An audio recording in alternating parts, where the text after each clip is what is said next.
Wazhma Frogh, at just 35 years of age, has experienced more than her fair share of violence and oppression in her native country of Afghanistan.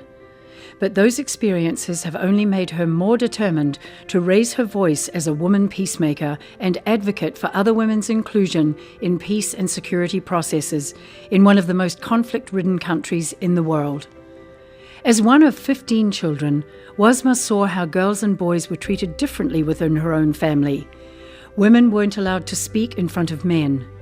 The boys were permitted to play outside while the girls were relegated to doing household chores. She found herself acting as the shield to protect her younger sisters from abuse and to get them educational opportunities. But education freed Wazhma in many ways. In secondary school, she began teaching English to her fellow students. Her father, a former army officer, was impressed and vowed to help her advance her education. His vow and her determination have paid off. Of her 18 years of work experience, the last 10 have been dedicated to the intersection of peace building, women's rights, and security sector reform. In 2010, Wazhma was invited by the Afghan government to participate in the Loya Jirga, the National Grand Assembly. She was the only woman in her committee of 39 men.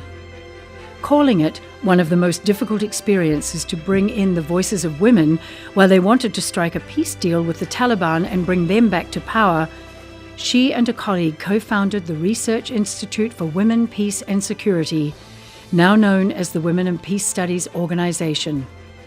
It advocates for women's inclusion in the security sector, with a particular focus on women in the police force.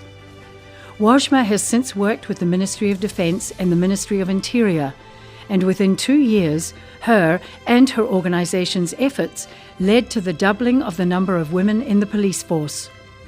She also helped develop the Ministry of Interior's 5-year strategy for women's recruitment, retention, capacity building and protection within the police force. In 2009, Wazhma was recognized by the US Department of State as an International Woman of Courage.